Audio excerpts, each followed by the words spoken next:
నమస్తే, welcome to KTV. Telangana assembly budget సమావేశాలు మొదలైనప్పటి నుంచి వాడివేడి చర్చలు జరుగుతున్నాయి. అధికార కాంగ్రెస్, ప్రతిపక్ష బీఆర్ఎస్ నేతలు పరస్పర విమర్శలు గుప్పించుకుంటున్నారు.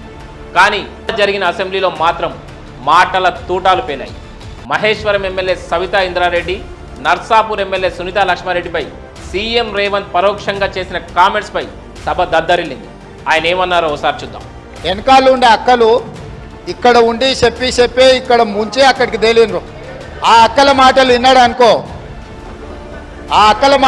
అనుకో జూబ్లీ బస్టాండ్లో కూర్చోవాల్సి వస్తుంది అధ్యక్ష. ముఖ్యమంత్రి మాటలకు సబిత కూడా గట్టిగానే కౌంటర్ ఇచ్చారు. తనను ఎందుకు టార్గెట్ చేస్తున్నారంటూ కాస్త భావోద్వేగానికి కూడా లోనయ్యారు. సీఎం రేవంత్ కూడా అక్క అంటూనే సబితకు రిటర్న్ కౌంటర్ వేశారు. ఈ రాష్ట్రానికి ముఖ్యమంత్రి అయితే రాయి పార్టీలకని ఆహ్వానించిన నేను ఈరోజు మరి నన్నెందుకు కక్ష తీర్చుకుంటున్నాడో నాకు అర్థమైతలేదు.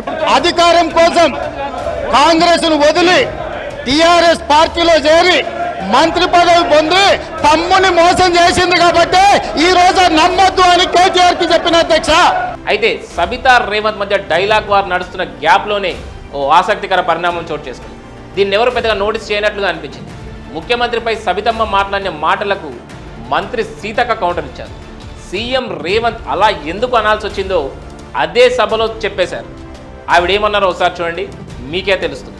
మా సీఎం గారికి ఒకరిద్దరు మహిళలు తెల్లారితే మీతోటి వస్తా తమ్ముడు అని చెప్పి ఏం చేసిరో వారు అనుభవించిర్రు. బాధ ఢిల్లీ దాకా నేను వస్తున్నా అని చెప్పి ఏం మోసం చేసిర్రో రాహుల్ గాంధీ గారి దగ్గర టైం తీసుకున్నాక ఆ బాధ అనుభవించిండు కాబట్టి కేటీఆర్ గారికి సూచన చేయడం జరిగింది. విన్నారుగా, ఢిల్లీ దాకా వస్తామని చెప్పి హ్యాండ్ ఇచ్చారని, రాహుల్ గాంధీ అపాయింట్మెంట్ తీసుకున్న తర్వాత వాళ్ళు రాకపోవడంతో సీఎం రేవంత్ ఎంతో బాధపడ్డారని చెప్పుకొచ్చింది సీతక్క. ఆవిడ మాటలను బట్టి చూస్తే సబితా, సునీత ఇద్దరు కాంగ్రెస్లోకి వస్తామని చెప్పి రాకుండా హ్యాండ్ ఇవ్వడం వల్లే సీఎం రేవంత్ బాగా హట్ అయినట్లు సీతక్క మాటల ద్వారా తెలుస్తుంది. దాన్ని దృష్టిలో ఉంచుకొని అక్కలతో కాస్త జాగ్రత్త కేటీఆర్ అనే కామెంట్స్ చేసినట్లుగా క్లియర్గా కనిపిస్తుంది. అయితే ఇక్కడ క్లారిటీ రావాల్సిన పాయింట్ ఏమిటంటే, రేవంత్ సీఎంగా బాధ్యతలు చేపట్టిన తర్వాత ఇది జరిగిందా లేక ఎన్నికల కంటే ముందే జరిగిందా అనేదే మేజర్ సస్పెన్స్. ఒకవేళ వాళ్ళిద్దరూ కాంగ్రెస్లో చేరేందుకు సిద్ధపడి మళ్ళీ ఎందుకు ఆగిపోయారన్నది కూడా ఇక్కడ ట్రిగ్గర్ అవుతున్న మరో పాయింట్. ఈ అనుమానాలను కాసేపు పక్కన పెడితే సభలో సబితకు కౌంటర్ ఇస్తూ సీఎం చెప్పిన మాట మరోలా ఉంది. మల్కాజ్గిరి ఎంపీగా తనకు పోటీ చేసే అవకాశం వచ్చినప్పుడు సబిత పార్టీ మారని, ఆ అంశం తనను ఎంతో బాధించిందని అనేలా రేవంత్ కామెంట్ చేశారు. నిజంగా అక్క తమ్ముడి మధ్య ఈ విషయంలోనే తేడా కొట్టిందా లేక సీతక్క చెప్పినట్లుగా మరేదైనా జరిగిందా అన్నది ఇప్పుడు తేలాల్సి ఉంది.